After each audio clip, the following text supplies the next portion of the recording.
Cuerpo de Cristo, Sálvame, sangre de Cristo, embriágame, agua del costado de Cristo. lávame. Bueno, buenas noches. Vamos a hacer una oración y vamos a empezar con el tema que nos ocupa esta semana. En nombre del Padre, del Hijo, del Espíritu Santo. Amén. Padre Santo, te bendecimos, te damos gracias, Señor, por este día. Te vamos a pedir, Señor, que nos envíes tu Santo Espíritu para que nos permitas hablar con la verdad, hablar de acuerdo a la forma de pensar de la Iglesia. Y te pedimos, Señor, que envíes este Santo Espíritu para que podamos escuchar y entender. Todo esto te lo pedimos en nombre de tu Hijo Jesucristo, nuestro Señor. Amén. Muy bien. Hoy vamos a ver el tema del purgatorio. ¿Sí? Lo último que vimos fue el infierno. ¿Sí? Ahora vamos a ver el tema del purgatorio. Lo primero que se me ocurre decir es que el tema del purgatorio es un dogma católico. ¿Sí? Y lo segundo, que es muy importante, es que el- este dogma solamente prácticamente lo tiene la Iglesia Católica, porque hasta inclusive la Iglesia Ortodoxa Oriental no creen en el purgatorio, al igual que la mayoría de todas las sectas que vienen de la reforma, más llamada reforma, de Lutero ya en el año 1500. O sea que prácticamente los católicos somos los poquitos que creemos en esta realidad, porque es una realidad. Eh, y bueno, habíamos visto cómo definir un dogma, ¿no es cierto? Lo primero que vamos a hacer es definir el dogma, para que eso quede central y claro. Y después, bueno, me gustó cómo yo me sentí cómodo, aparte me parece que fue muy útil cuando vimos lo del tema del infierno, desarrollarlo dejando las citas al último, ¿sí?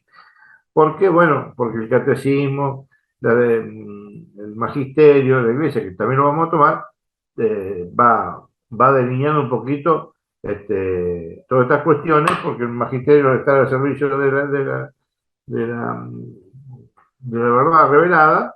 La mayoría está todo contenido en la escritura. Pero bueno, hoy vamos a hacer lo mismo, hoy vamos a definir el dogma, después vamos a ver el purgatorio de acuerdo al catecismo de la iglesia, después vamos a verlo de acuerdo eh, no, primero lo miren, vamos a hacer una cosa al revés. Primero vamos a empezar con el magisterio de la iglesia, ¿sí? La definición del magisterio. Después vamos a seguir con los padres de la iglesia, el catecismo de la iglesia, y por último, donde la Biblia habla del purgatorio, ¿sí? Eh, si hay algún protestante que escuche esto, pues lo ven cuando se suba a YouTube y eso, es importante una cosa, que ustedes lo tienen que saber, que siempre, normalmente para justificar algo, te preguntan, como ellos creen en la sola escritura, te piden siempre que les muestres en la escritura dónde está la palabra purgatorio. La palabra purgatorio en la Biblia no está. ¿Eh?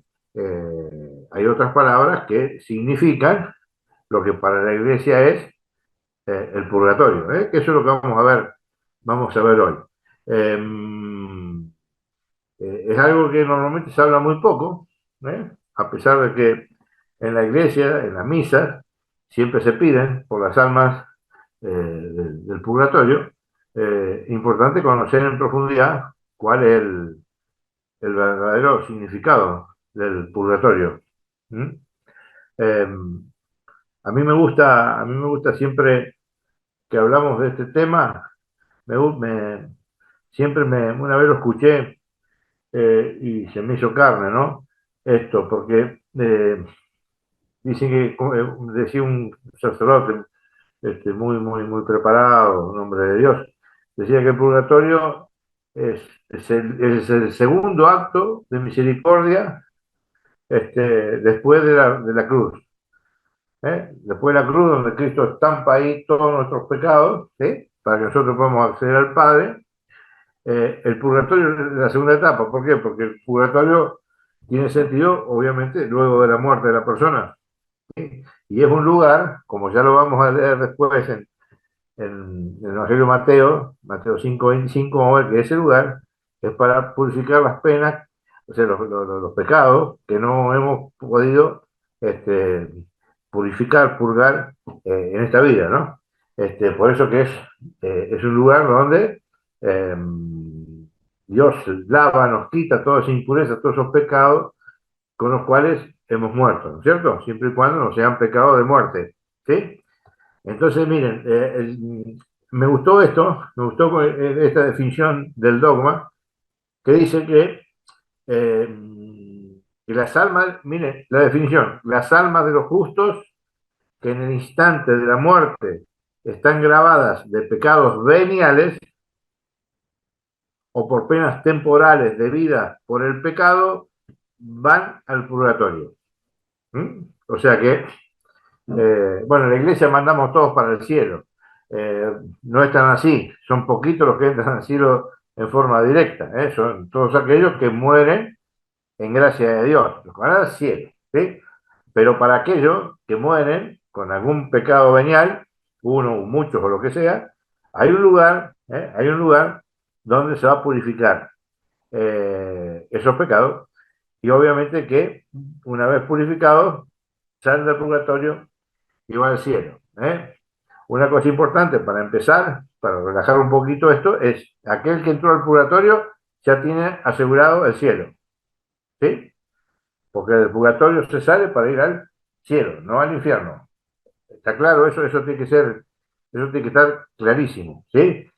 Por eso que el purgatorio es una continuidad, o sea, después de la muerte de la misericordia de Dios. ¿Eh? Eh, Inclusive vamos a ver los padres de la iglesia, como ya hablaban de la importancia que tiene la oración por los fieles difuntos, etcétera, etcétera, que ya lo vamos a ver. Bueno, en principio vamos a leer un poquito, que acá lo tengo, dónde fue definido eh, este dogma que acabamos de explicar. Y esto empieza allí, bueno, o sea, empieza desde siempre, de un principio, ¿ok? Pero en el magisterio de la Iglesia se ha definido el primer eh, aspecto importante, ¿sí? Dentro del magisterio está en el Concilio de León, en el año 1254, ¿ok? Después vamos a ver referencia en los padres de la iglesia ya desde el siglo segundo. Pero en el Concilio de León, eh, el segundo Concilio de León, ¿sí? 1254, se los voy a leer. Miren lo que dice. Esto está en el Déciger, ¿sí? El libro del Magisterio de la Iglesia, en el numeral 856. ¿Ok? Todo este material les va a llegar, así que no se preocupen. Dice, y si verdaderamente arrepentidos murieren en caridad antes de haber satisfecho con frutos dignos de penitencia por sus comisiones y omisiones, sus almas, escuchen, son purificadas después de la muerte con penas purgatorias. Para alivio de esas penas les aprovechan los sufragios, escuchen, los sufragios de los fieles vivos, a saber, escuchen, los sacrificios de las misas, las oraciones y limosnas y otros oficios de piedad que, según las instituciones de la Iglesia, unos fieles acostumbran a hacer en favor de otros. ¿Por qué le hago esta salvedad? Porque el protestantismo en general no cree en la comunión de los santos, que es esta comunión entre la Iglesia gloriosa, la iglesia peregrina, que es la que estamos nosotros aquí en este mundo, y la iglesia purgante. Por eso que nosotros, si ustedes se fijan, en las misas siempre se piden por los fieles difuntos, los que necesitan terminar de purgar y purificarse para poder salir del purgatorio y entrar en el cielo. Y esto estamos hablando del año 1250. Ya vamos a ver cosas similares antes, pero esto ya son definiciones del magisterio, así que yo consideré importante mostrárselos. Bueno, acá estamos hablando del año 1254, unos 50 años más adelante, en el concilio de Florencia, también se define nuevamente el purgatorio, ¿sí? No se lo voy a leer porque prácticamente el texto es muy parecido, ¿sí? Y eso lo van a encontrar en el numeral 693 del Déciger. Lo que sí vamos a leer, un poquito más adelante, es el concilio de Trento. El concilio de Trento, ustedes saben bien, que fue en el siglo XVI, y bueno, prácticamente se cierra allá en el año 1563. Y miren cómo lo va a decir el concilio de Trento cuando habla del purgatorio, en el numeral 983, si lo quieren leer, si tienen el libro, y si no, bájenselo porque es hermoso y muy importante. Va a decir lo siguiente. Le iba a hacer un comentario, apareció ahora un sistema nuevo de esta inteligencia artificial, bueno, donde se puede recurrir al Déciger para ver los temas diferentes que uno tenga duda. Sale todo perfecto desde el principio de la revelación hasta el día de hoy. Es muy interesante. Búsquenlo. Y el Concilio de Trento va a definir al purgatorio de esta manera. Dice, puesto que la Iglesia Católica, ilustrada por el Espíritu Santo, apoyada en las Sagradas Letras y en la antigua tradición de los padres, ha enseñado en los Sagrados Concilios y últimamente en este ecuménico concilio que existe el purgatorio. Fíjense, fundamentado entre tantas cosas, entre la tradición, etcétera, etcétera, también fundamentado en las Sagradas Letras. Por eso que al último vamos a ver cuáles son las citas que nos hablan específicamente de la existencia de este lugar que nosotros le ponemos, que la Iglesia le ha puesto como nombre, el purgatorio. Dice, y que las almas allí detenidas son ayudadas por los sufragios de los fieles. Miren cómo ayudamos. El padre Lori, no sé si ustedes lo ubican, se los recomiendo, búsquenlo, Lori, un apologeta enorme, un sacerdote español muy, muy bueno, muy importante, un hombre de Dios, murió hace 3 años, 4. Siempre animaba a la gente, en sus prédicas, siempre animaba a la gente a que tengamos conciencia de que existe el purgatorio y que, no solamente eso, que tengamos conciencia de que si él lo dice así, creo que es rezando un Padre Nuestro por las intenciones del Papa, confesándose y recibiendo la Eucaristía, ganamos una indulgencia, un alma del purgatorio, sacamos un alma del purgatorio y todo va a pasar a la presencia de Dios. O sea, cada vez que haces eso, podés disponer de la salvación de un alma que está necesitada de salir de ahí. Y por eso que dice que las almas que están detenidas aquí en el purgatorio son ayudadas por los sufragios de los fieles, y escuchen, y particularmente por el aceptable sacrificio del altar. Por eso que es muy importante esto de ofrecer misa por aquellos que han muerto. Hoy se hace todavía, pero se ha perdido muchísimo. Yo no sé si ustedes se acuerdan, pero en épocas anteriores era una cosa muy, muy importante. Hoy también se hace, pero es como que ya se ha diluido un poco todo esto y bueno, y no se practica, pero hay que hacerlo, ¿sí? Por eso que dice acá el Concilio de Trento, específicamente, la forma de ayudar a las almas que están en el purgatorio justamente a través del sacrificio del altar. En otras palabras, de la Eucaristía. Y va a seguir diciendo, manda, dice el Santo Concilio, a los obispos que diligentemente se esfuercen para que la sana doctrina sobre el purgatorio enseñada, escuchen, por los santos padres y sagrados concilios, los que ya leí, el de Florencia, el de Lyon, sea creída, mantenida, enseñada y en todas partes predicada por los fieles de Cristo. Miren cómo el Concilio de Trento, que es un concilio que se hace en respuesta a todo el cisma protestante, ¿sí?, que define prácticamente todas las cuestiones de doctrina, es un concilio que lo deberían leer todos, habla específicamente esto de que es una doctrina que tiene que quedar muy clara. ¿Y por qué? ¿Por qué define de esta manera? Y lo pone así, no lo pone como que la enseñanza del purgatorio debe ser mantenida, enseñada, creída, en todas partes, predicada a los fieles de Cristo, o sea, los sacerdotes, los obispos que lo prediquen. ¿Por qué? Porque justamente el protestantismo, lo que hacían, y al día de hoy, no creen en la comunión de los santos. No cree que la persona puede irse a la presencia del Señor en forma como cree la Iglesia. Entonces, bueno, acá lo profundiza. ¿Para qué? Justamente que es lo que estamos haciendo nosotros, tratar de llevar un poco el conocimiento que sí existe el purgatorio, que el purgatorio es dogma católico y consecuentemente hay que creerlo, ¿no?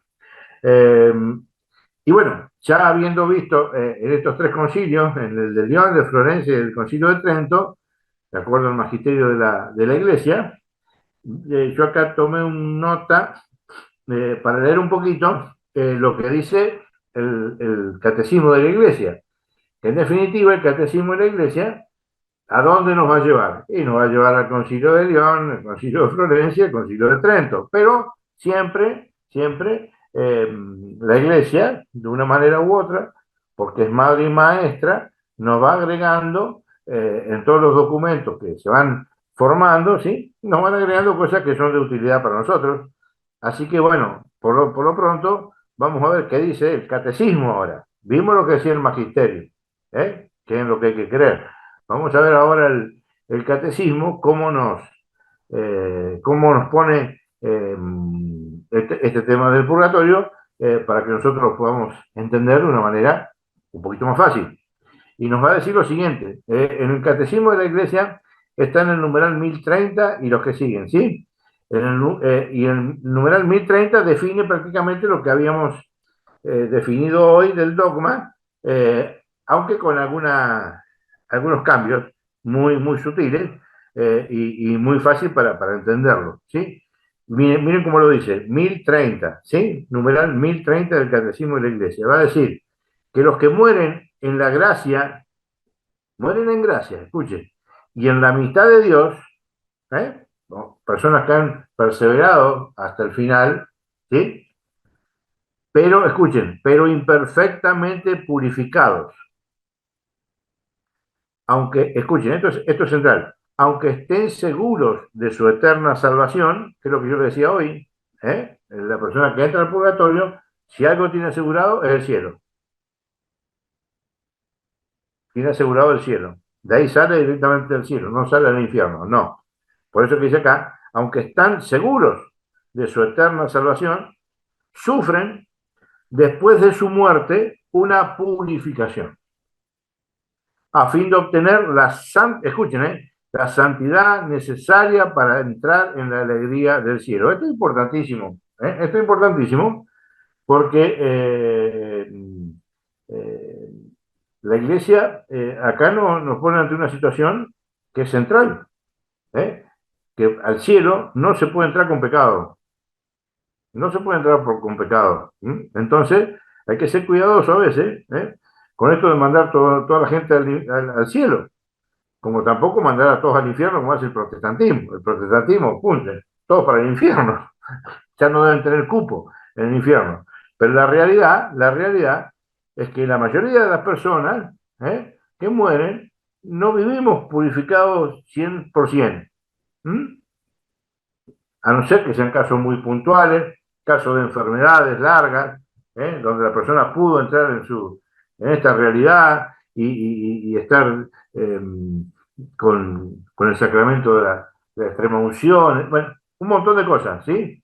Pero no son son los menos, ¿sí? Los más son todos aquellos que mueren, si bien mueren en amistad con Dios y si bien mueren estando medianamente en gracia con Dios, ¿sí? Hay veces que tienen pecados veniales, comunes, como tenemos todos, ¿sí? Que necesitan purificación para que esa alma, purificada como corresponde, entre el cielo. ¿Mm? Después, bueno, acá lo va a definir en el 1031, va a decir que la iglesia llama purgatorio a esta purificación final de los elegidos, que es completamente distinta al castigo de los condenados. Esto es muy importante. Esto es muy importante porque cuando se acuerdan que cuando vimos la definición del dogma del infierno, que decía que todas las personas que mueren en un pecado grave, pecado de muerte, automáticamente el muerto descienden ¿cómo se llama? La Gehenna, o sea, al infierno. Y acá lo que está tratando de explicarnos la iglesia, en una forma muy, muy, muy clara, y dice ¿qué pasa? Que esa purificación, los que están muertos y van al purgatorio, es distinta del castigo de los condenados, ¿sí?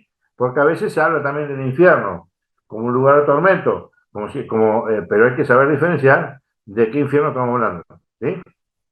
Em, Porque en definitiva se le da también la palabra infierno al purgatorio, pero la palabra infierno no identifica el infierno propiamente dicho, que se identifica normalmente con la palabra gehenna de fuego, donde van todas las almas que están condenadas por siempre al infierno. Acá estamos hablando, por eso que el catecismo es muy claro y lo dice, que es completamente distinta, ¿sí?, al castigo de los condenados. ¿Eh? Y después va a decir que la Iglesia ha formulado la doctrina de la fe relativa al purgatorio, sobre todo en los concilios que hablamos recién, el de Florencia, el de Trento, este, y el de León, ¿sí? Y bueno, y acá nombro un par de citas donde, después las vamos a ver en profundidad, donde se habla de este fuego, de esta purificación que es necesaria, ¿sí?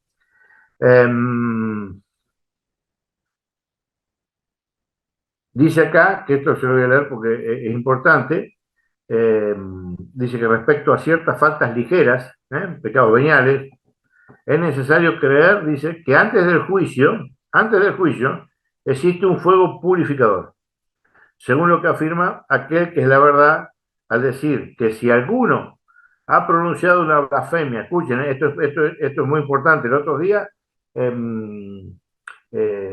estuvimos hablando en la radio, no sé si ustedes vieron ya el video, del pecado contra el Espíritu Santo, que también lo vamos a leer hoy en la cita, porque ahí también nos marca que hay dos lugares donde se puede obtener los pecados, la liberación de los pecados, el perdón de los pecados, uno en esta tierra y otra en el otro mundo, como lo va a decir Mateo, que se refiere al purgatorio. ¿Mm?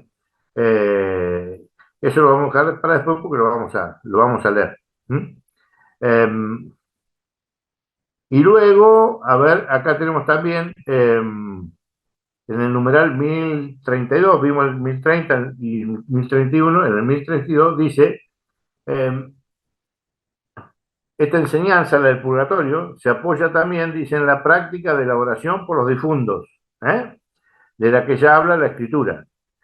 Y acá va a nombrar algo acá que es muy importante, que es una lástima que el protestantismo haya sacado estos libros de la Escritura, porque el primer concepto ya de esto de poder rezar y de ofrecer sacrificios expiatorios por las personas que han muerto, ¿sí?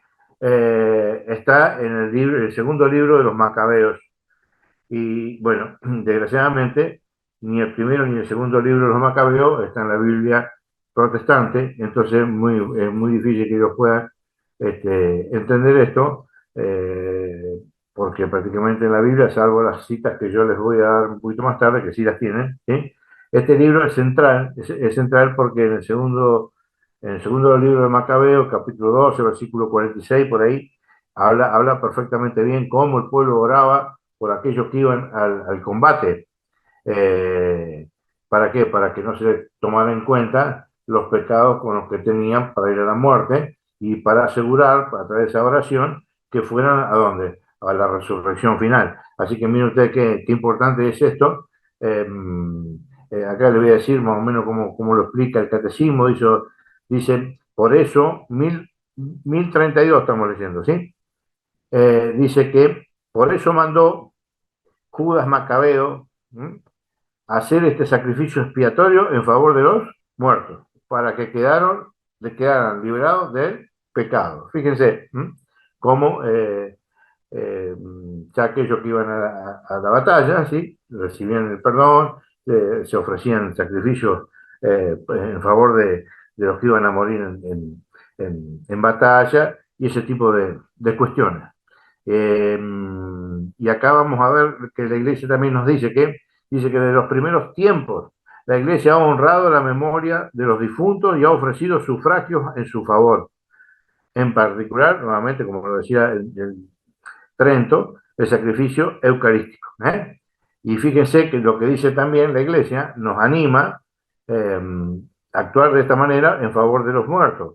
Dice que nos recomienda las limosnas, las indulgencias, que es eso que les comentaba yo recién, que es una muy sencilla: perdón de los pecados, Eucaristía y rezar un Padre Nuestro por las intenciones del Santo Padre. Y acá habla de qué? Habla de limosna, indulgencia y las obras de penitencia en favor de los difuntos. ¿Eh? Eh, bueno, ahora vamos a ver un poquito acá. Nos vamos a meter un poquito en algo que a mí me gusta muchísimo. Eh, Ver el aprendizaje de los padres de la iglesia es enorme, porque después todo el magisterio está fundamentado prácticamente en la escritura y en los padres de la iglesia. ¿Y quiénes son los padres de la iglesia? Bueno, fueron aquellos que tenían la sucesión apostólica y eran los encargados de hacer perseverar a las comunidades y llevarle la enseñanza, la doctrina de la iglesia, como los obispos hasta el día de hoy. Eh, y vamos a ver un gran error, porque podríamos haber puesto a hablar de 4, 5, 6 padres de la iglesia y listo. Pero a mí me gustaba un poquito buscar el por qué el protestante no cree en el purgatorio. Se me hace más difícil todavía poder entender por qué la iglesia oriental no cree en el purgatorio, porque después vamos a ver con citas bíblicas que es muy claro que existe el purgatorio. Inclusive que todos estos padres de la iglesia son comunes a la iglesia oriental. Entonces, bueno, hay cosas que uno no puede entender, pero sí tenemos que ponerlas en el tapete para poder entender, ¿sí?, la mentira. Porque el problema es cuando ustedes imagínense, cuando uno está normalmente, va a un lugar u otro, o escucha a un hermano separado y te dicen que esto no existe y no estamos preparados, posiblemente con poquitos días de diferencia que nos digan esta calumnia, seguramente ya habremos dejado de creer en el purgatorio. Y eso es muy feo, porque no es la realidad.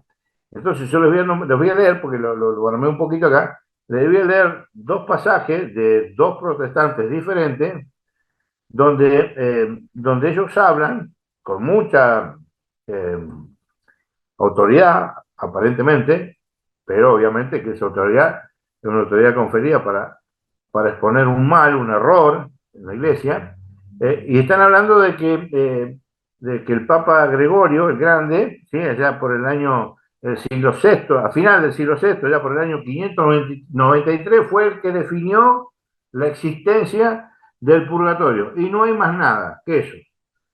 Entonces, atribuyen un poquito esta doctrina a este santo y este santo padre y nada más. Pero esto es un error grande. ¿Por qué? Porque nosotros hemos visto recién que sobre el año 1300, 1200, 1300, siglo XIV, siglo XV, hemos visto que ahí se define un poquito la doctrina del purgatorio. Pero ahora vamos a ver, ¿sí?, cómo los padres de la iglesia ya hablaban del purgatorio con una claridad enorme. ¿Por qué? Porque tenemos que dejar en claro que esto, que es una mentira, es una calumnia.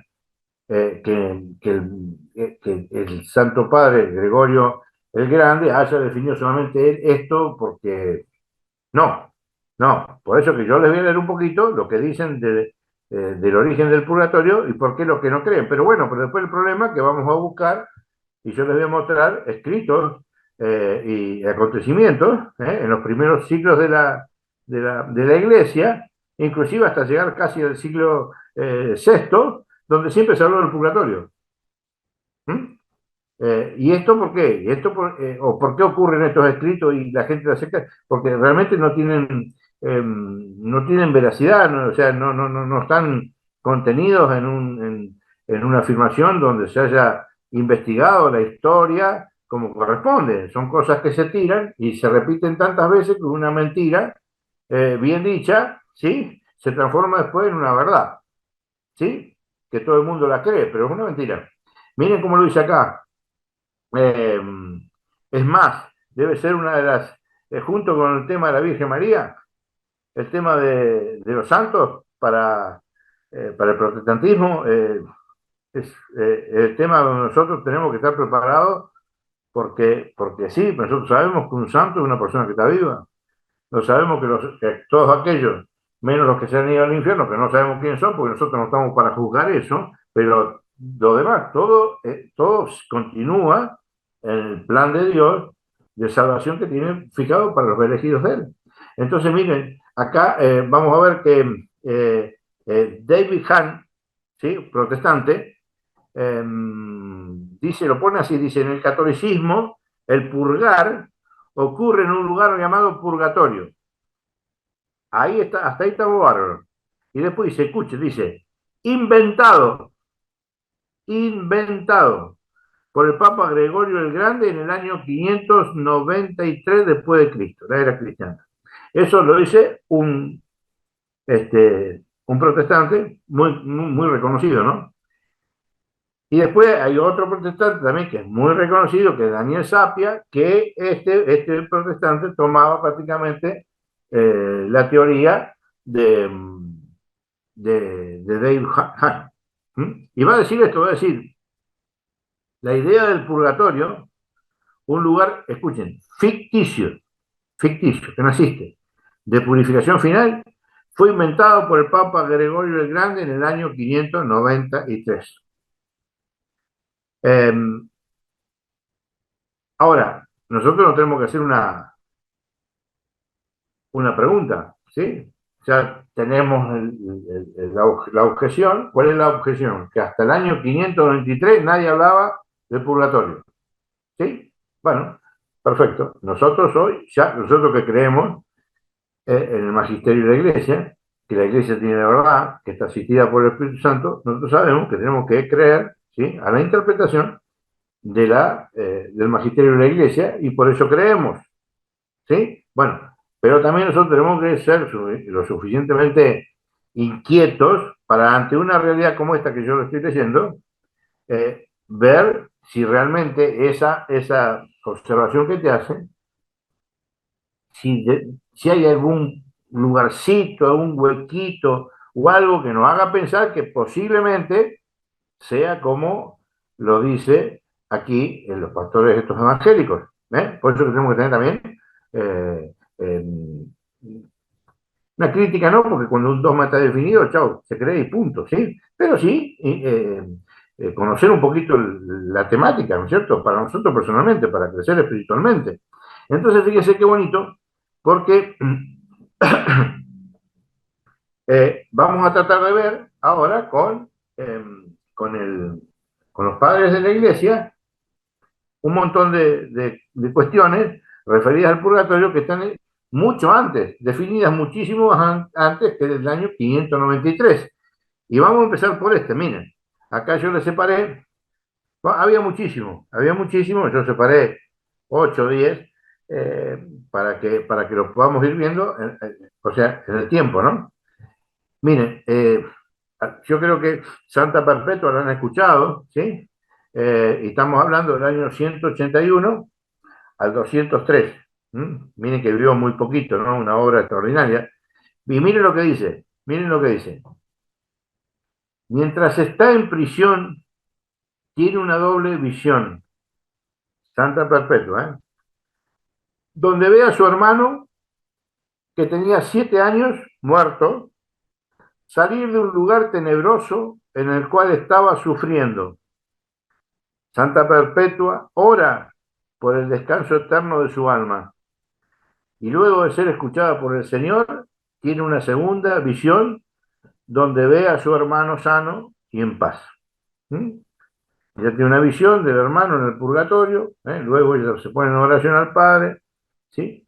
Le pide que lo saque de ese lugar y después tiene una visión nueva donde ve que el hermano de ella está sano y está en paz. Esto obviamente se lo leo porque me pareció extraordinario para nosotros los católicos. A un protestante no le podéis seguir con esta historia, que sabemos que es real, que es verídica, pero no sirve para un protestante. Para nosotros sí, porque nos regodea el alma, ¿no? Y vamos a seguir viendo algunos otros cosas interesantes que han ocurrido en la historia, y esto a mí, este que vamos a ver ahora, a mí me llegó al corazón, totalmente, totalmente.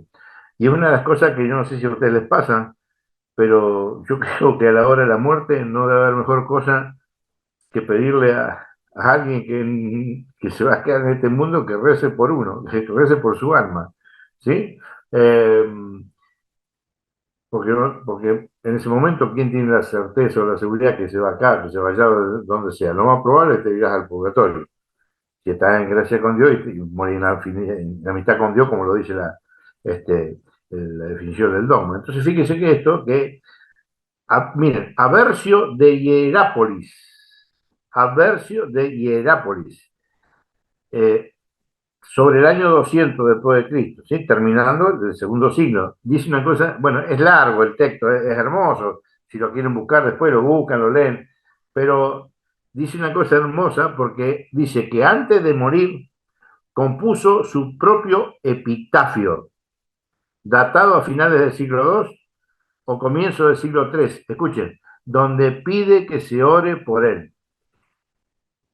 Ya la doctrina católica ya estaba muy, de a poco se iba arraigando, pero si alguna cosa tenían claro, ¿sí? Cuál era digamos, el trayecto del alma, ¿sí? De aquel que muere, ¿sí? Entonces él sabía, ¿sí? Que iba a necesitar, ¿sí?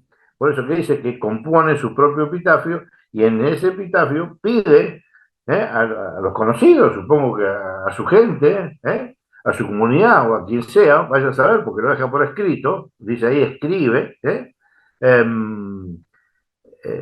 oren por él, que oren por la salvación de su alma. Miren, después, sobre el año 160 después de Cristo, acá también dice una cosa bonita, eh, que la iglesia le llama como Hechos de Pablo y Tecla, ¿sí? Tecla es una persona, ¿sí? Y se llama Los Hechos de Pablo y Tecla. Dice, fue una obra escrita en el siglo II, año 160, ¿sí? Que narra la historia de una mujer que se convirtió al cristianismo después de escuchar las predicaciones de San Pablo. Posteriormente, deshace el compromiso con su novio y se dedica a asistirle en la evangelización. Y escuchen, leemos así, dice, en esta obra, una oración de intercesión para que una cristiana fallecida sea trasladada al lugar de los justos. Escuchen, Miren, dice, su hija, Falconilla, así se llamaba esta chica, había muerto y dijo a ella en sueños, escuchen, madre, le dice, tú deberías tener esta extranjera, Tecla, así se llamaba, en mi lugar. Y escuchen por qué le decía en sueños, esta chica que había muerto, le decía a su mamá, decía que tenía, que ella debería, que, o sea, estaba la chica que murió, en sueños le hablaba a la madre y le pedía a la madre que dice, deberías tener esta extranjera, Tecla, en mi lugar, el lugar que yo dejé en esta tierra y me fui a otro lado, al purgatorio, ¿sí? Bueno, ese lugar lo tendrías que ocupar, dice, con esta extranjera Tecla. Y escuchen por qué. Para que ore por mí, para que ore por mí, ya estaba muerta, y yo pueda ser transferida al lugar de los justos. Miren qué bonito, una persona, ¿sí? Que murió en la gracia de Dios, en la amistad de Dios, pero no lo suficientemente purificada para poder entrar directamente al cielo, ¿sí? Va al purgatorio y se le aparece en sueño a la madre de ella y le dice que debería, ese lugar que ella tenía acá en la tierra, que le dé lugar a Tecla que lo ocupe. ¿Por qué? Porque ella sabía que Tecla tenía claro esto de poder rezar y pedir sufragio, etcétera, etcétera, por las almas que han ido al purgatorio. Entonces yo estaba seguro que si ella se iba ahí a vivir, a donde estaba su madre, seguramente iba a orar por ella. ¿Para qué? Para que ella saliera del purgatorio y pudiera entrar definitivamente en el lugar de los justos. Díganme si no es una belleza. Estos son hechos historias, ¿sí? La de Perpetua, la versión de Hierápolis, de Hechos de Pablo y Tecla. Pero bueno, ahora vamos a ver lo que dicen los padres de la iglesia ya en escritos, ¿no? Eh, por ejemplo, acá tengo a Clemente de Alejandría, ¿sí? Estamos hablando, eh, promediando el segundo siglo, ¿sí? Va a decir lo siguiente, dice, los mayores tormentos son asignados al creyente porque la justicia de Dios es buena y su bondad es justa.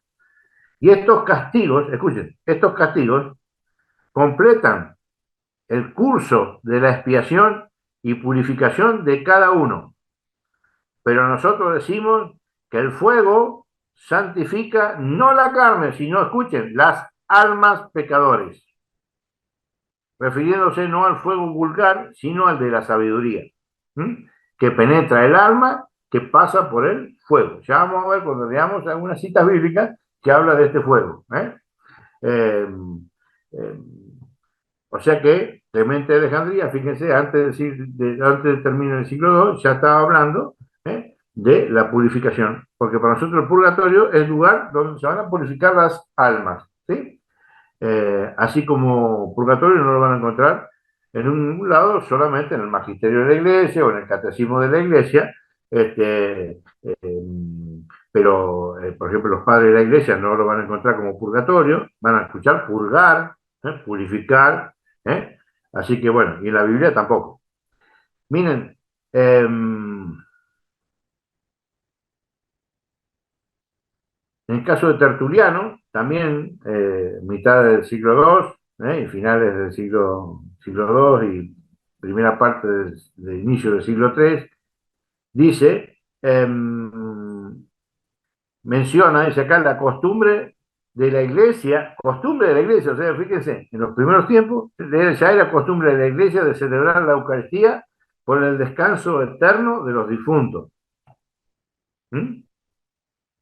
Dice acá, en el texto, dice, ciertamente ella ruega por el alma de su marido, pide que durante este intervalo él pueda hallar descanso y participar de la primera resurrección.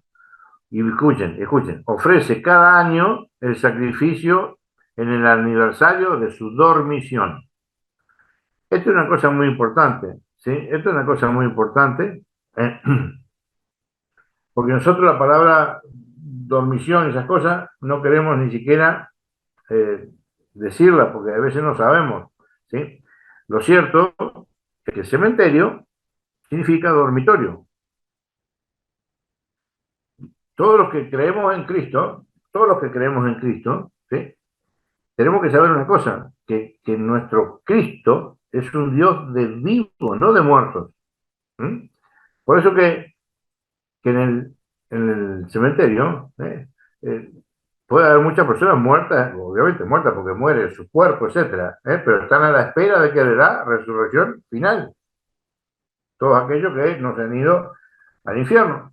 Entonces, esto es muy, muy importante, ¿sí? Porque fíjese acá como ya hablaba, en este momento, no decía aniversario de su muerte, no, dice que en todos los aniversarios de su dormición, en todo el tiempo, en ese año, ¿sí? Ella pedía, cuando terminaba el año, ¿sí? Cuando se cumplía el aniversario de la dormición de él, de su marido, pedía, hacía oblaciones, sacrificios, misas, etcétera, etcétera, por el alma de su marido. Miren, Cipriano de Cartago, ya nos estamos metiendo ya en el siglo III, ¿sí?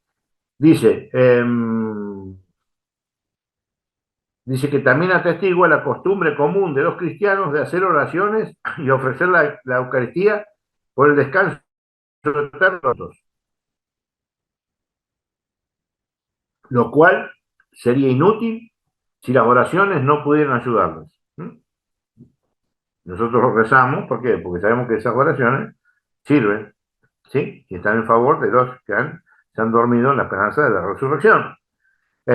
Lo mismo decía Cipriano de Cartago a principios del siglo III. Orígenes ya en el siglo, sí, esto también, Orígenes data del año 185, muere en el 254, más o menos lo mismo, ya habla Orígenes de una cita bíblica, de una carta de Pablo a los Corintios, que la vamos a ver hoy, que en la primera, lo vamos a ver un poquito más adelante, que es la primera carta a los Corintios, capítulo 3, versículo 13, que es muy clara con respecto a esta acción de purificación, ¿sí?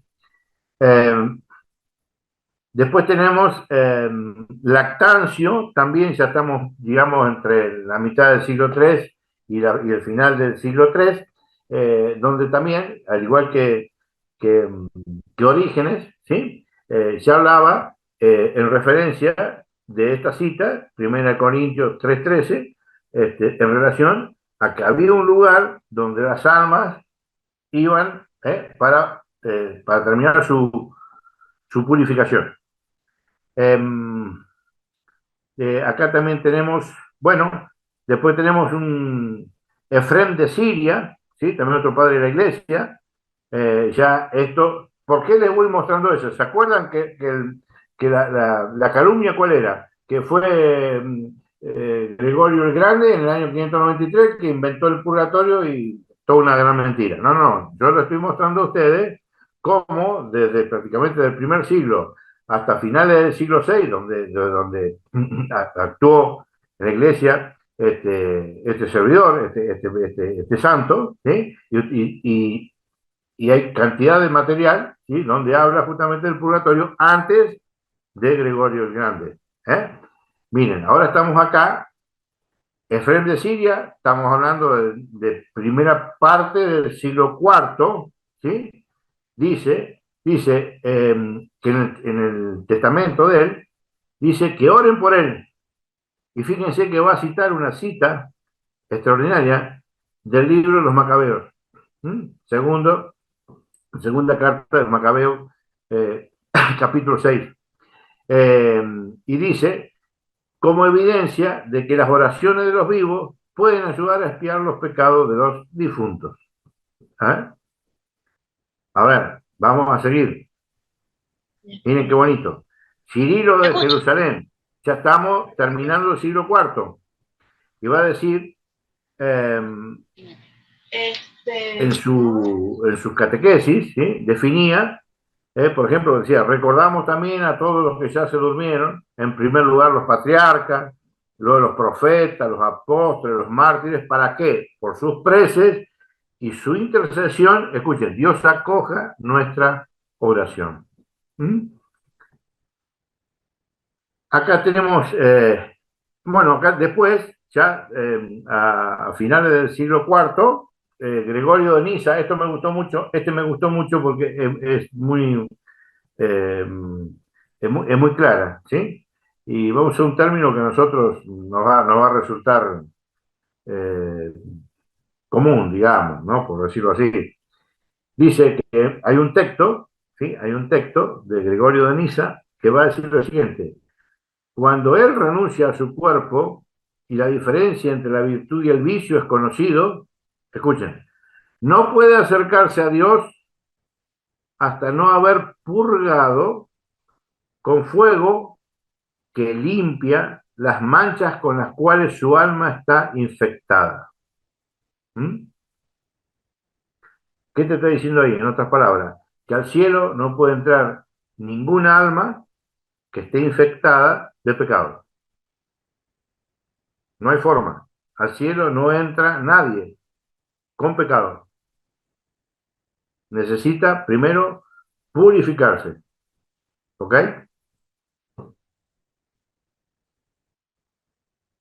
Y este lo voy a leer, bueno, estos dos lo vamos a leer porque son siempre con los que siempre termino porque son dos santos tremendos, son contemporáneos para colmo, ¿sí?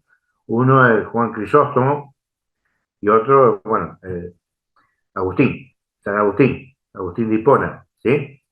Y después vamos a terminar con Gregorio Magno, ¿no? Que es a que le atribuyen el invento del purgatorio, que como hemos visto ya, de invento no tiene absolutamente nada, es una cosa concreta que existe, que es real. Entonces, miren, San Juan Crisóstomo, al inicio del siglo V, va a decir lo siguiente, miren, esto se lo voy a leer porque es importante. Estamos bien con el tiempo, así que lo vamos a leer. Dice: no sin razón quedó determinado mediante leyes establecidas, escuchen, por los apóstoles. Por eso que es muy importante que nosotros tengamos muy claro cuál es el significado que tiene la palabra apostólica en la iglesia. Porque en el día de hoy hay un menú de doctrinas enorme dentro de la iglesia. ¿Sí?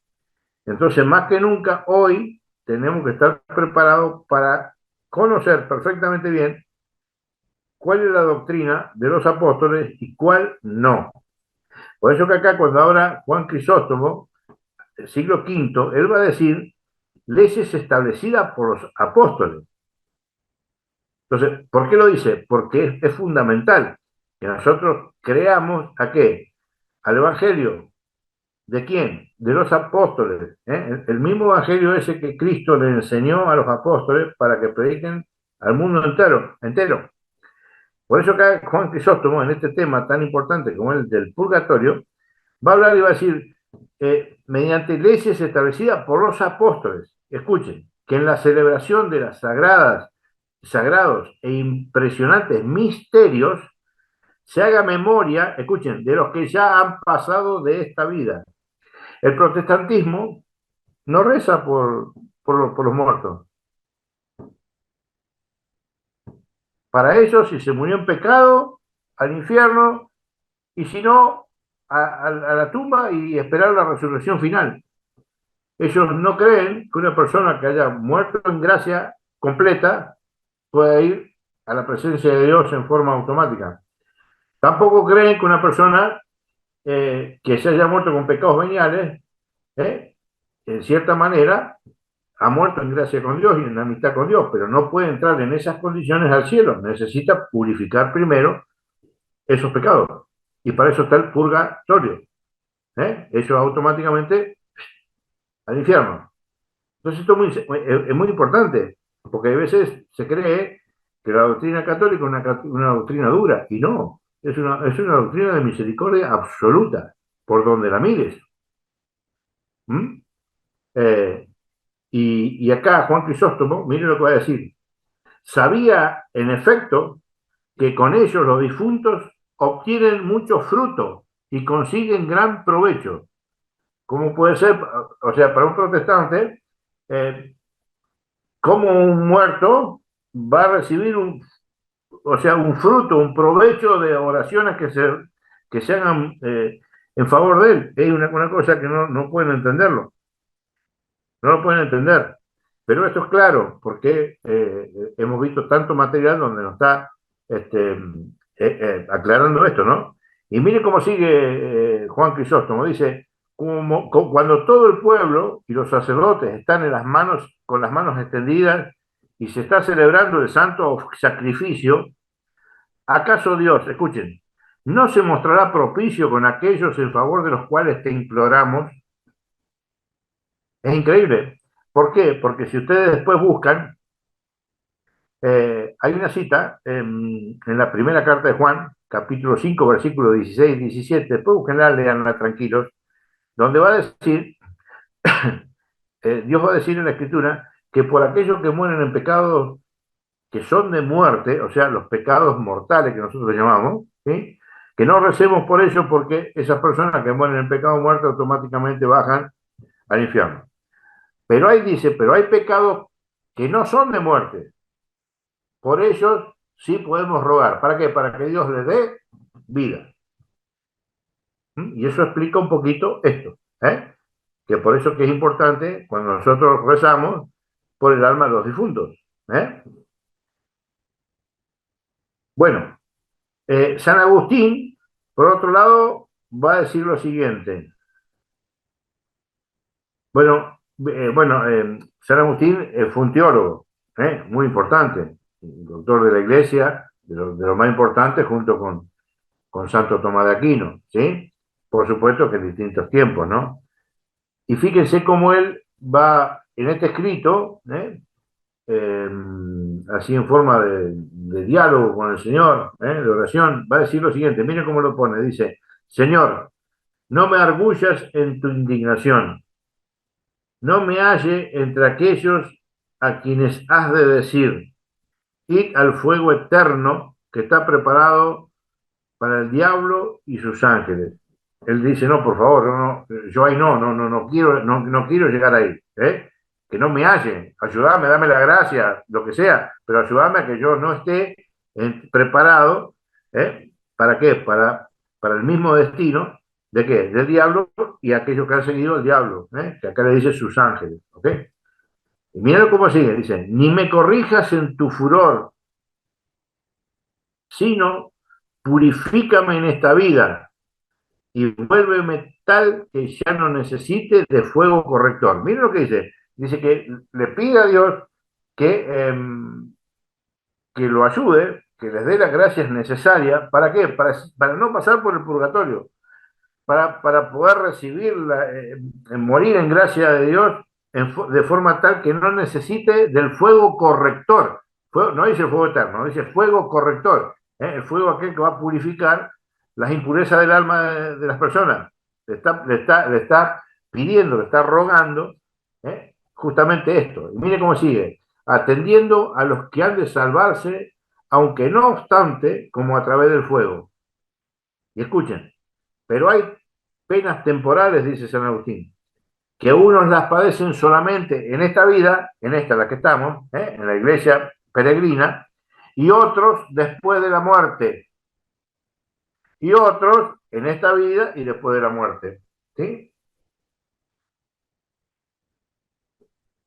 Dice, no se puede negar que las almas de los difuntos, escuchen, no se puede negar que las almas de los difuntos son aliviadas por, escuchen esto central, miren qué bonito, por la piedad de los parientes vivos, cuando se ofrece por ellas el sacrificio del mediador, o sea, la Eucaristía, o cuando se hacen limosnas en la iglesia, cuando hace un desprendimiento, etcétera, etcétera.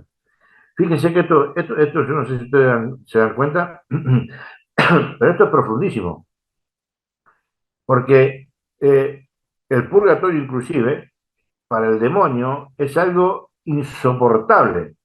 Es insoportable, porque el demonio lo único que quiere, pobrecito, como sabe que que su destino es el infierno, quiere compañía. Y él sabe muy bien que hay muchas personas que necesitan oración para poder salir del purgatorio. Pero hay un gran problema. Miren ustedes qué necesaria es hoy el ofrecimiento de las misas por aquellas personas. Hoy ya la gente no cree. Hoy la gente no cree en nada. No, ya no creemos ni siquiera en Dios, nada. Ni los católicos que son livianos, que nada.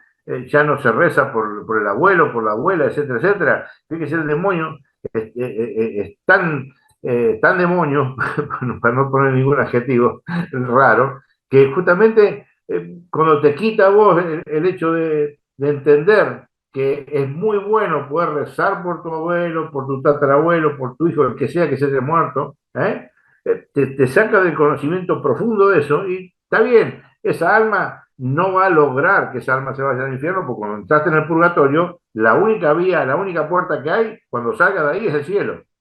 Pero mientras tanto, al quitarte el entendimiento de esta realidad, de que esa persona no está muerta, está dormida, pues se llama cementerio, se llama dormitorio, ¿sí? La dormición. Nos dormimos con la esperanza de qué? De la resurrección.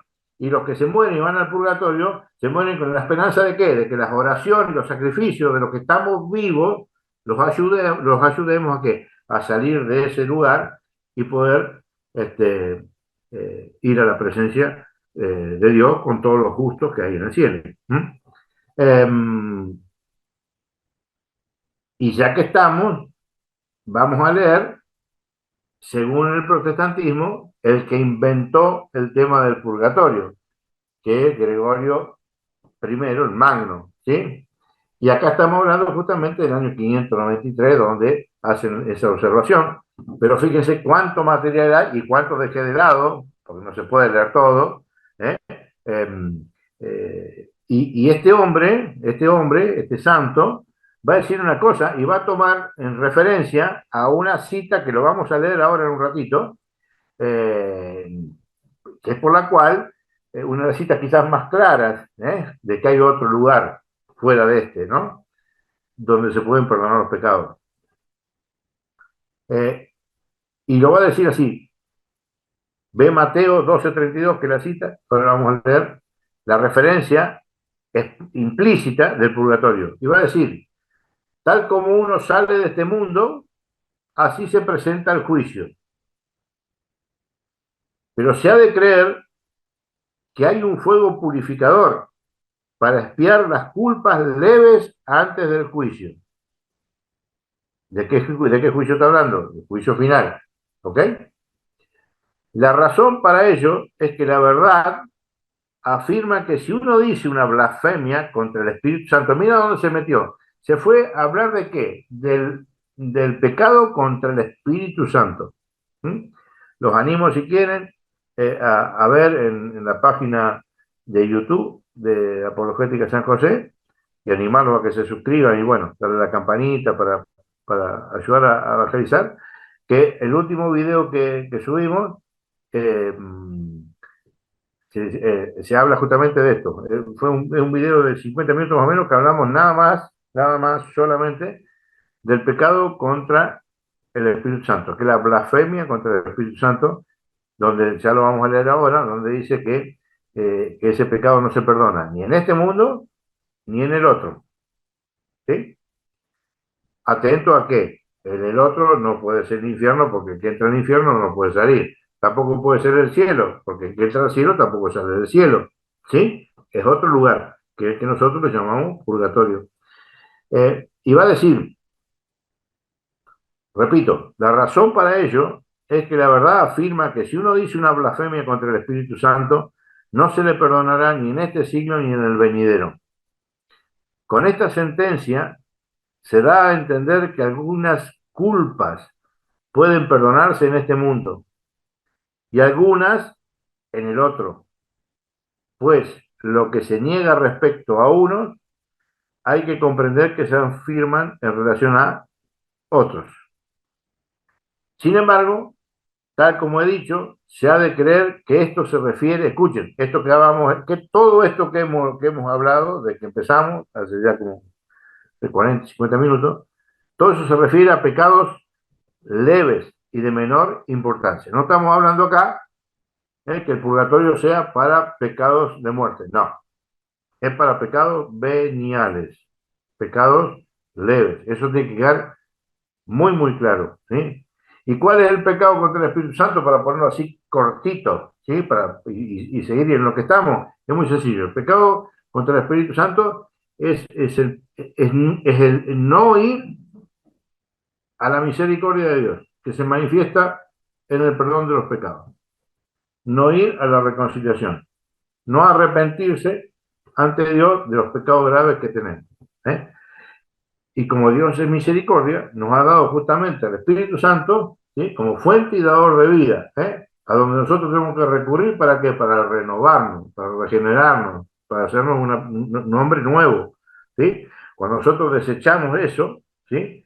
El Espíritu Santo no puede hacer absolutamente nada porque el Espíritu Santo no es dictador, no te va a obligar para nada, ¿m? Pero voluntariamente al desechar esa gracia enorme, donde Dios perdona nuestros pecados, sea cual sea, mientras haya arrepentimiento, eso se llama pecado contra el Espíritu Santo. ¿Sí? Y bueno, y ahora, en la última partecita de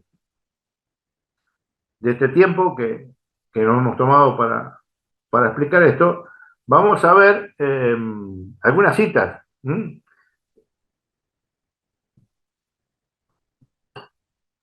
Algunas citas que nos van a poner un poquito a tono de lo que significa el dogma del purgatorio, ¿sí? Las citas donde se explica con la escritura, ¿sí? Y donde se fundamenta todo lo demás, porque todo lo que hemos leído del catecismo de la iglesia, de los padres de la iglesia y del magisterio de la iglesia, se fundamentan en nada más ni nada menos que en las citas que vamos a ver ahora, ¿sí? Entonces, miren, fíjense, una de las citas más importantes que se refiere al purgatorio está en el Evangelio de Mateo, capítulo 5, versículo 25 en adelante, ¿sí? Miren cómo lo va a decir, piénsenlo bien porque ustedes se van a dar cuenta que acá no está hablando de la tierra, está hablando cuando ya has muerto, ¿sí? Pero hay una tarea para hacer en la tierra. Ahora lo vamos a entender bien fácil, pero pongan atención porque si no nos podemos confundir. Miren, el Evangelio de Mateo dice en el capítulo 5, versículo 25 lo siguiente, dice, ponte enseguida a buenas con tu adversario, mientras vas con él por el camino. Escuchen, mientras vas por el camino. ¿Qué significa eso? Mientras tenés vida, mientras estás en este caminar, en este peregrinaje, que la vida de este mundo, nosotros somos ciudadanos del cielo, pero estamos un tiempo donde, en este mundo, donde somos extranjeros en este mundo. Por eso el Señor dice, ponte a buena con tu adversario mientras vas con él por el camino. Acá, ponte a buena con la sacristana que tiene cara de bulldog, por decir eso. Ponete a buena con le gustó a Rosa el término, muy bueno. Ponete a buena con ese que te vuelve loco todo el día. Ponete a buena con tu adversario, ponete a buena, ¿sí? No sea que tu adversario te entregue al juez. ¿Y el juez quién es? El juez es Dios, ¿sí? Y acá en esta tierra nadie te va a juzgar en absoluto. Hasta el mismo Cristo dice, yo no los juzgo. Juan 17, 17, yo no los juzgo. El que los va a juzgar es la palabra. La palabra de Dios es el que nos va a juzgar. ¿Sí? Pero no ahora. Ahora tenemos todos los sacramentos para utilizar en esta iglesia que es sacramento de salvación, donde tenemos todos los sacramentos para ir obteniendo la gracia que necesitamos para ir al cielo. Entonces, aquí dice una cosa muy clara, toma todo lo que la iglesia te da, llenate el corazón del amor de Dios y que para poder a la hora de la muerte no sufrir que este juez justo, que es Dios, te lleve al guardia y te metan en la cárcel. ¿Cuál cárcel está hablando? Yo no conozco a nadie en este mundo donde haya venido Dios, lo haya juzgado y lo haya metido en una cárcel. No existe. ¿Lo entienden hasta ahí? Creo que sí. Está hablando entonces de ponerse a buena con el Señor acá, ¿sí? ¿Para qué? Para no sufrir luego, ¿qué? La purificación en el purgatorio, para poder ir directamente al cielo. Escuchen, ¿por qué está hablando del purgatorio? Dice, yo te aseguro, versículo 26, yo te aseguro, dice Jesús, que no saldrás de allí, si no te pones a buena con tu adversario, no vas a salir de allí, del purgatorio, hasta que no hayas pagado el último céntimo. Es clarísima esta cita, clarísima y hermosa, ¿eh? Cuando dejes este mundo, déjalo en gracia con Dios. No tengas, o sea, no te mueras con odio, con rencor, con orgullo. Morí como murió Jesús, agarrado de la cruz. ¿Para qué? Para no pasar por el purgatorio. Porque si no es así, dice Jesús, yo te aseguro que no vas a salir de allí hasta que no pagues el último céntimo. O sea, hasta que no te purifiques por completo. ¿Me entienden? Por eso que yo siempre digo que el purgatorio es el segundo gran acto de misericordia de Dios después de la cruz. Porque es tan y queremos un Dios más misericordioso todavía, no sé qué es lo que queremos, porque realmente hasta tenemos la posibilidad de morir chanchos, por decirlo así, sucios, cochinos, y el Señor nos deja todavía nos deja un lugar para que nos pongamos de blanco, ¿sí? Para poder entrar al cielo y poder compartir con los justos, con esos que ya están de blanco y fueron lavados por quién, por la sangre del Cordero, la cruz, poder compartir con los justos la presencia de Dios. Así que fíjense la belleza del Dios que tenemos, ¿no? Sigamos. Esta cita que vamos a leer ahora, que es una cita el capítulo 3 de la primera carta a los Corintios, del versículo 3 en adelante, donde es muy clara, es muy clara. Miren cómo lo dice, ustedes saben muy bien, bueno, hay un problema serio también, ¿no? El protestante tampoco cree en la obra, cree que la salvación es por sola fe, otro gran error, ¿sí? Porque la Escritura en ningún lado dice que la fe sola te va a salvar, al contrario, dice, ya veis que no solo salva al hombre, sino también por las obras. Por eso que el católico no puede creer que se salva por la fe. Es un gran error. El católico tiene que poner en marcha esa fe. Y esa fe se materializa en obras. Si no hay obra, no hay fe. Así lo dice Santiago. Tú muéstrame la fe sin obra, tu fe sin obra, que yo por mis obras te voy a mostrar la fe, mi fe.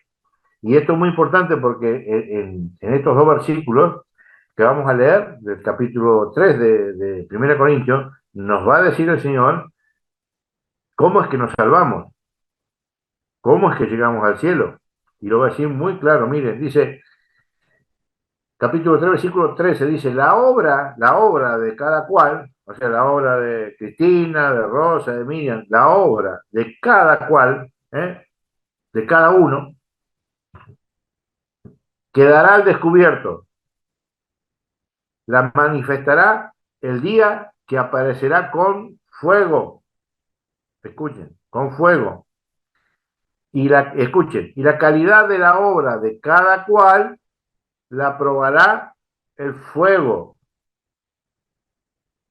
Escuchen, aquel cuya obra construida sobre el cimiento resista, recibirá la recompensa. ¿Se acuerdan? Allá en Mateo 7, 24, donde habla de la casa construida sobre roca, y después habla de la casa construida sobre arena. ¿Se acuerdan? Va a venir los torrentes, la lluvia, la casa sobre roca estaba firme. La otra Uf, ¿eh? Y fíjense qué bonito lo dice acá, porque va a decir, aquel cuya obra construida sobre el cimiento, sobre roca, y tiene la roca, Cristo.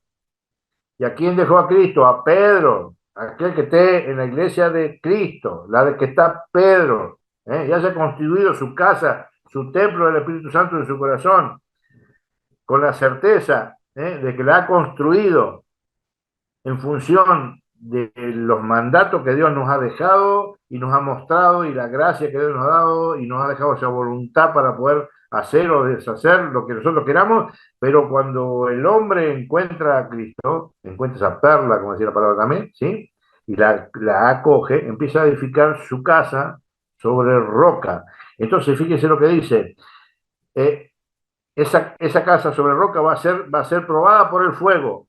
Si resiste al fuego, recibirá la recompensa. ¿Y cuál es la recompensa? La vida eterna, las bienaventuranzas, las bienaventuranzas del cielo, que a eso estamos llamados, a entrar en las bienaventuranzas del cielo, que es la vida eterna.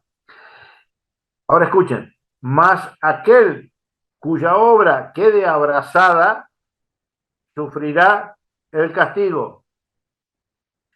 Escuchen, y ahora no podemos tener contacto, se los tengo que explicar, desgraciadamente, pero hay una cosa que es importantísima. Fíjense cómo termina el versículo 15, va a decir, él, o sea, ese que quedó abrazado por el fuego, ¿sí?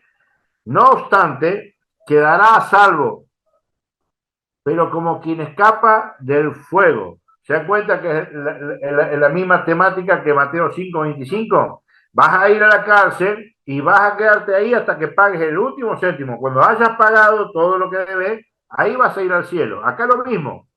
Acá no está hablando del infierno, está hablando del purgatorio. Y dice que aquellos que pasen por el fuego y resistan, se van al cielo. Ahora, aquellos cuya obra quede abrazada, no puedan superar la prueba, por decirlo así, van a sufrir el castigo del purgatorio, porque no es un premio el purgatorio, es una purificación. Pero aún así, tener la tranquilidad y la certeza de que vas a salir de allí y te vas a ir al cielo. Ese es el purgatorio. ¿Mm? Que es una obra de misericordia de Dios.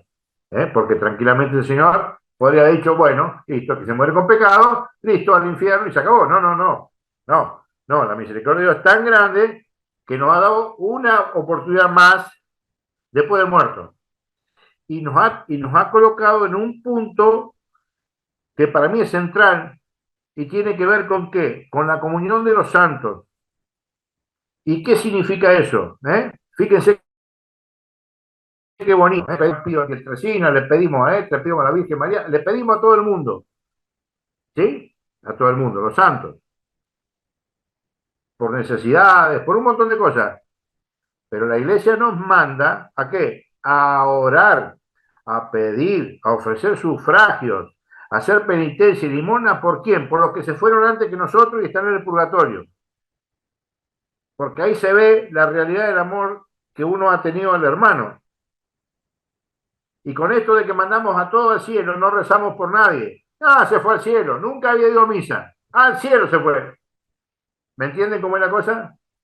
Hemos perdido cosas importantísimas, porque cuando vos perdés la noción del purgatorio, es como que te vas separando del amor al otro.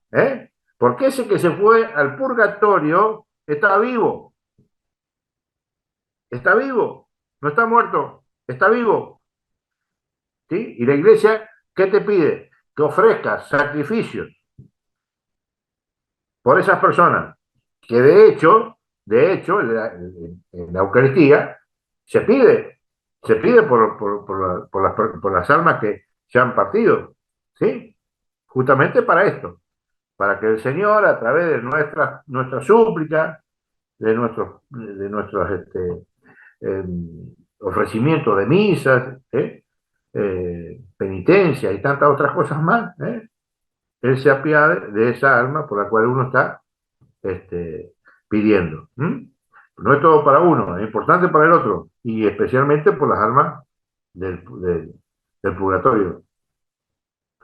Miren, bueno, después, esta que vimos recién, que se fundamentaba San Juan Crisóstomo, que lo decía tan bonito, pero ya en la escritura. Lo que estamos diciendo ahora son citas bíblicas, ¿sí? Donde está el fundamento de todo lo que vimos antes. Miren lo que va a decir. Mateo 12, versículos 31 y 32.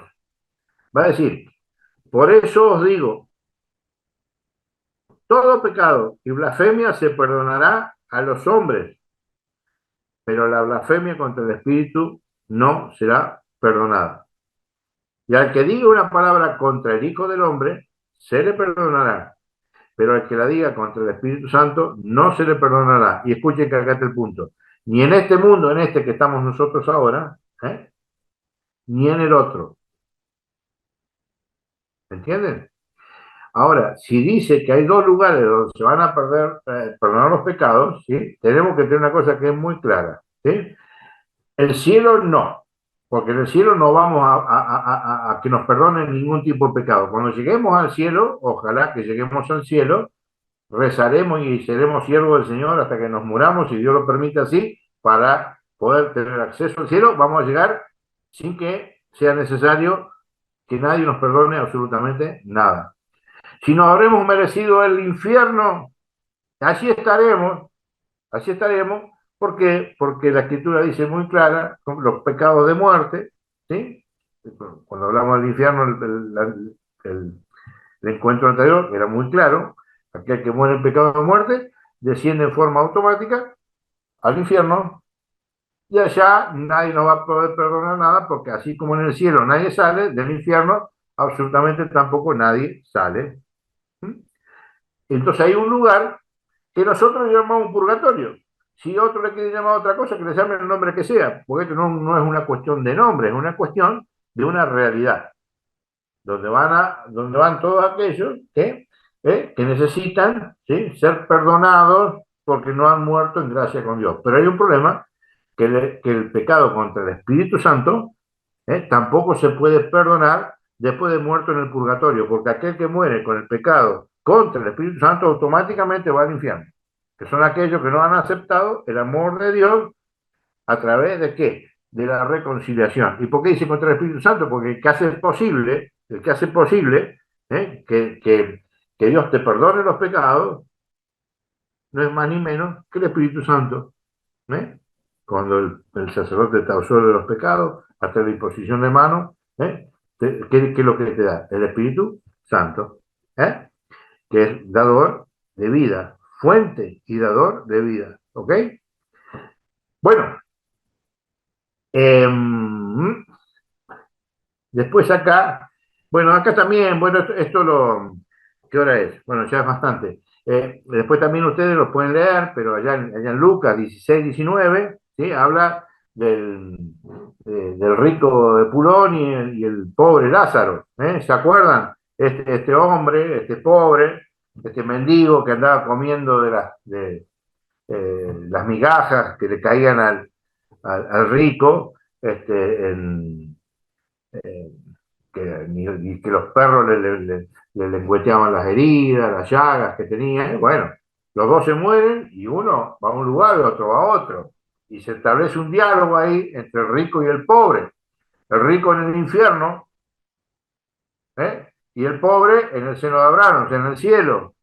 Entonces le decía el rico, pero padre Abraham, mandame a Lázaro, que era su sirviente de antes, que le comía las migas, que me venga a poner un poquito de agua fresca en la boca, porque acá hace mucho calor, estoy sufriendo un montón. Y ahí es donde Abraham le dice que, que aunque parece que están en el mismo lugar, no es el mismo lugar. ¿Por qué? Porque el lugar donde está el rico, a donde está el pobre, hoy Lázaro, en el cielo, había un infinito donde ni uno podía pasar de un lado, ni el otro podía pasar del otro. Y fíjense cómo el rico dice, bueno, está bien, perfecto, si las cosas son así, bárbaro, pero por favor, mandá un muerto que resucite. ¿Para qué? Para que mis 5 hermanos, tenía 5 hermanos ricos, no sufran lo que yo estoy sufriendo. ¿Y saben qué le responde Abraham? Así mande un muerto resultado, no van a creer. No han creído en Moisés, ¿eh? No han creído en Moisés, que Moisés habló toda la vida. Toda la vida de Moisés fue un hablar de Cristo. Toda.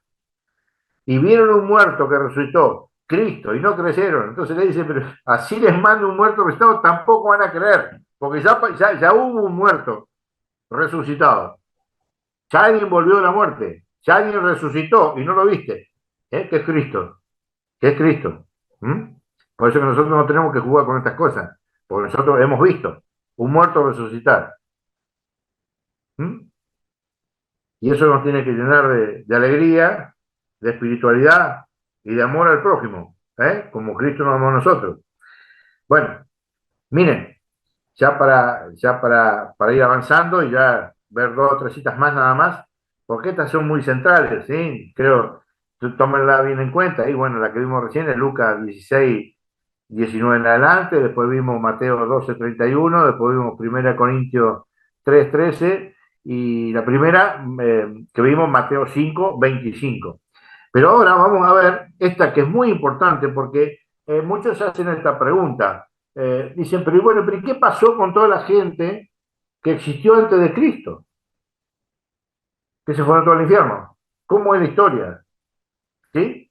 Y esto es muy importante porque usted, la cita que vamos a leer ahora es muy importante porque el que es de misa diaria lo dice todos los días.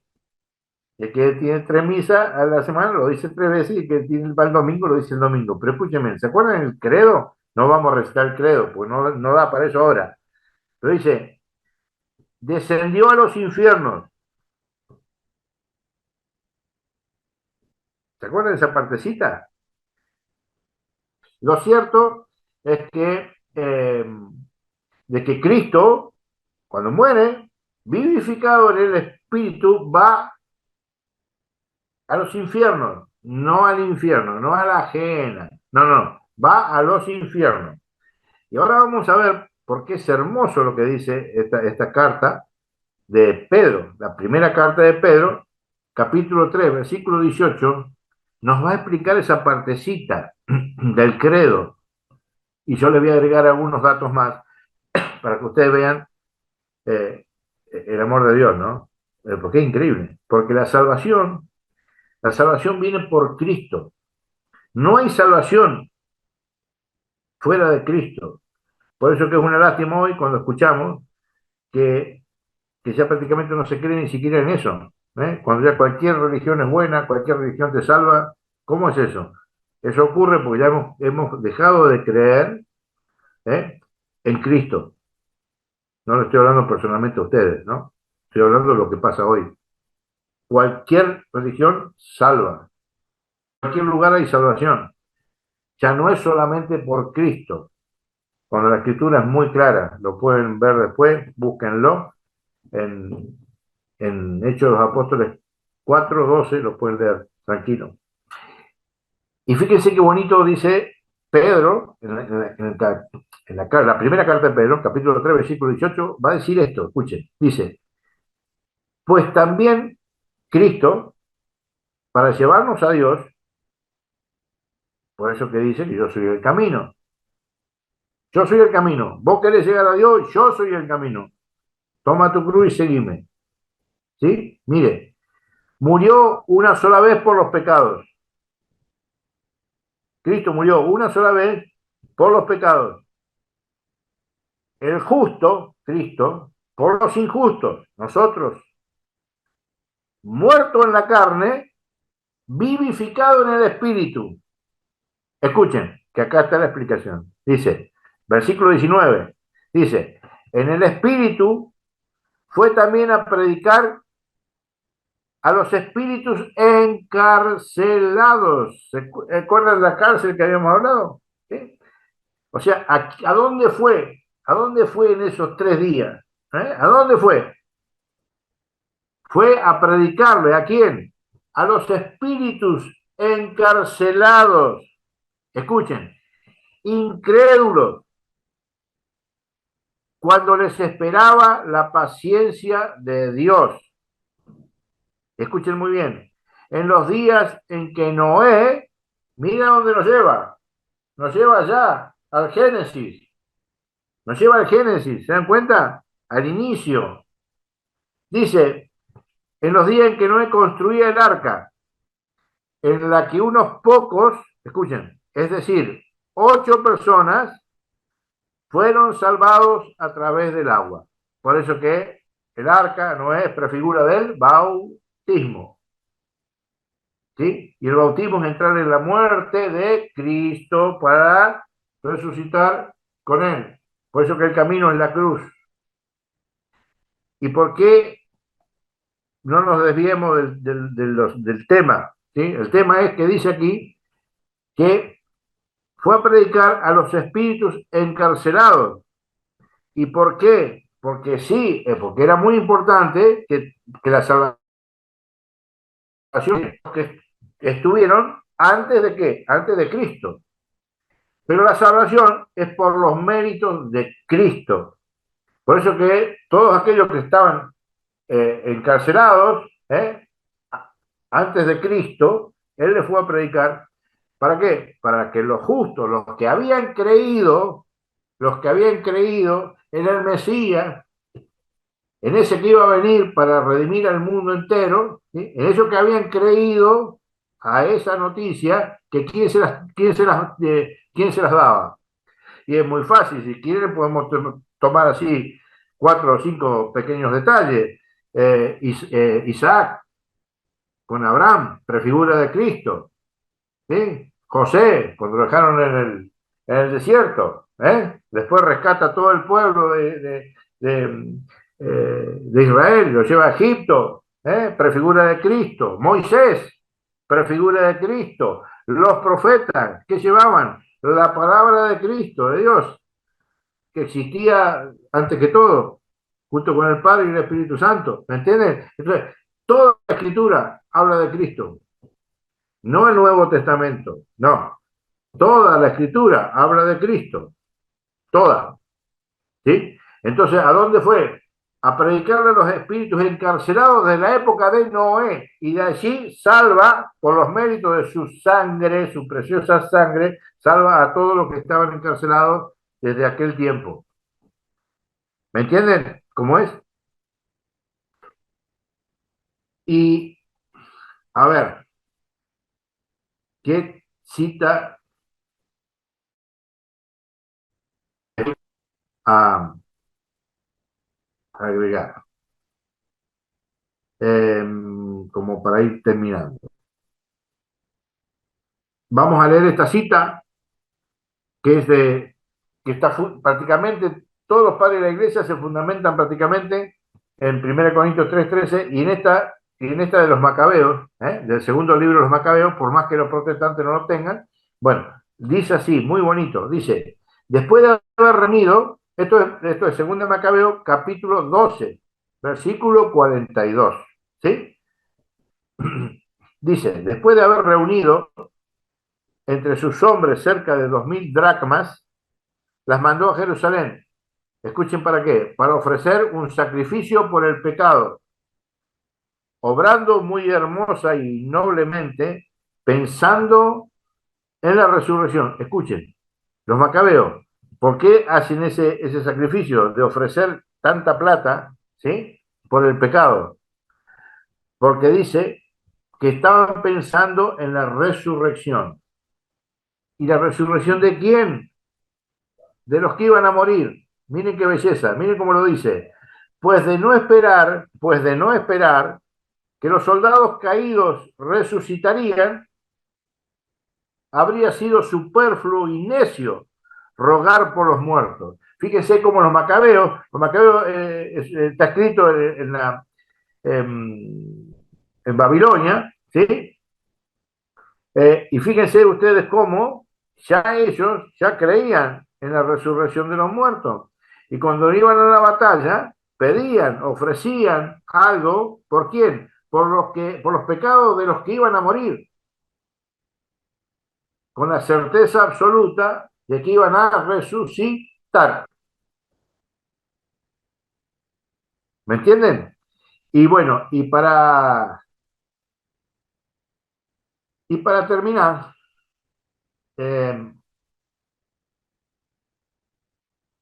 hay una cosa que bonito, que es un poquito en el Evangelio de Juan, en capítulo 11, versículo 17, habla de la resurrección de Lázaro, ¿sí? La vamos a leer, después lo explicamos un poquito, porque esto es importante explicarlo. ¿Por qué? Porque nosotros vamos a ver acá que hay una pregunta que hace Marta, ¿sí? Que es la pregunta que hace la persona que no cree,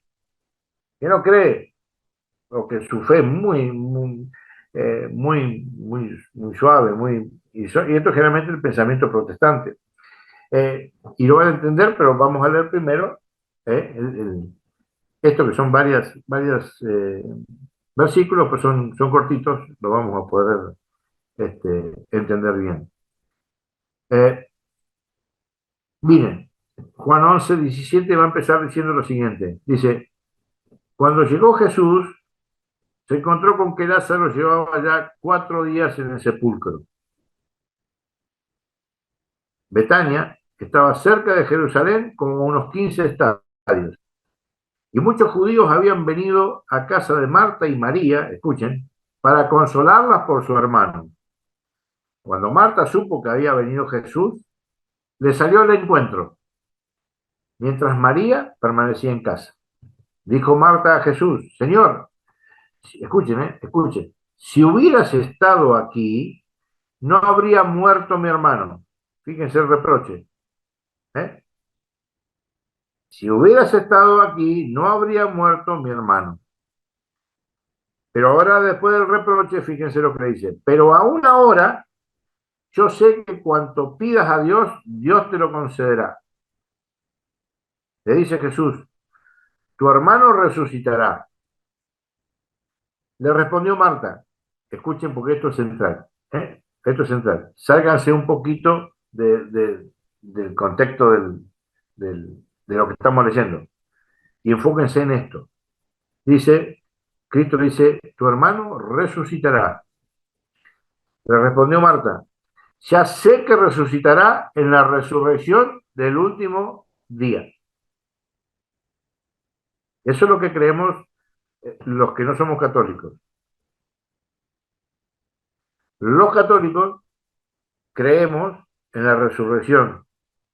Hoy, no mañana, hoy resucito con Cristo, muero y resucito con Cristo. Fíjense lo que dice ahora.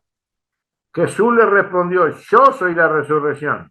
Y escuchen, el que cree en mí, aunque muera, vivirá. Y todo el que vive y cree en mí, no morirá jamás. Por eso que nosotros tenemos por cosas serias los cementerios. Y que hoy también ya hemos perdido muchísimo del sentido cristiano, católico, real del cementerio. Por eso que ponemos las cruces, que son señal de vida. Ahí hay un cristiano, hay alguien que está vivo, que obviamente tendrá que esperar el tiempo necesario que venga el juicio final. Pero los que están ahí están dormidos, están vivos. Por eso que Marta le hace una pregunta, le afirma algo equivocado. Sí, ya sé que va a resucitar el último día. Cuando vengas de nuevo, allá va a resucitar. Y Jesús le dice esto, le dice, yo soy la resurrección, el que cree en mí, aunque muera, vivirá. Y todo el que vive y cree en mí, no morirá jamás. Y no terminó todavía el versículo ahí, pero se los dejo a ustedes, porque va a terminar con una pregunta, y esa pregunta es, ¿crees esto? Así termina. ¿Crees esto? Y en eso estamos en problemas. ¿Saben por qué? Porque nosotros realmente creemos en la vida eterna. ¿Vivimos realmente de tal manera de creer en Cristo, de poder recibir esa resurrección hoy, el día de nuestra muerte? ¿Creemos en eso? O creemos como en Marta. Sí, ya sé que cuando pase esto, lo otro, ya. Creemos que nosotros tenemos un Dios de vivos. Creemos todas esas cosas. Hoy están todas tan desvalorizadas. Por eso que el conocimiento es importantísimo. Pero lo más importante de todo, es dejarse llevar, dejar que el Espíritu Santo penetre en el corazón, que nos vaya sacando todo este pecado, eh, toda esta cosa de- de estar tan insertados en el mundo y no ver que estamos llamados a otra cosa. Estamos llamados a ser santos, todos estamos llamados a ser santos. ¿Mm? Entonces yo les dejo esta pregunta. ¿Crees esto? ¿Crees en Cristo? ¿Crees que Cristo es la resurrección? ¿Estás viviendo como cristiano? ¿Te ves cerca del cielo? ¿O no te importa? Pero bueno, los animo a que sigamos en esta senda que es tan linda, ¿no? El de la palabra del Señor. Así que, bueno, el próximo tema que vamos a ver es el bautismo. Y así también vamos a hablar de algunas cosas que por ahí están hoy medias vedadas, pero aquí no vamos a tener miedo. Si solo yo tengo palabra de vida eterna, dice el Señor. Así que bueno, ánimo. Y nos estaremos viendo el jueves próximo. Dios los bendiga. Chau, chau.